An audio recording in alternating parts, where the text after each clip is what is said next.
ભાવનગર જિલ્લાના ગળથર ગામ નજીક 9 તારીખના રોજ દેગવડા ગામના રહેવાસી ભરતભાઈ જાની સાથે લૂંટનો બનાવ બન્યો હતો। જો કે બનાવને પગલે બગદાણા પોલીસ સ્ટેશનમાં ફરિયાદ નોંધાઈ હતી। ત્યારે ભાવનગર એલસીબી પોલીસે પેટ્રોલિંગ દરમિયાન ગુન્હાનો ભેદ ઉકેલવામાં સફળતા મેળવી છે। એલસીબી પોલીસે ભાવનગર શહેરના જૂના બંદર કેબલ સ્ટેડ બ્રિજ તરફ જતા રોડ ઉપર રેલવે ટ્રેક પાસે આવેલા રામદેવ પીરના મંદિર પાસે કાળા કલરની એક સ્કોર્પિયો કારમાં બેસેલા લોકોની પૂછતાછ કરતા ગુનાનો ભેદ ઉકેલાયો હતો। एलसीबी પોલીસે બનાવને અંજામ આપનાર લાલાભાઈ હકાભાઈ મેં પ્રકાશભાઈ ઉર્ફે પકો મોહનભાઈ જીવનાણીને ઝડપી લીધા હતા।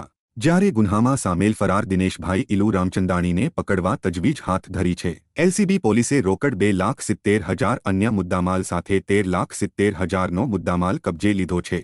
એલસીબી પોલીસે બગદાણા પોલીસને આગળની કાર્યવાહી સોંપી હતી।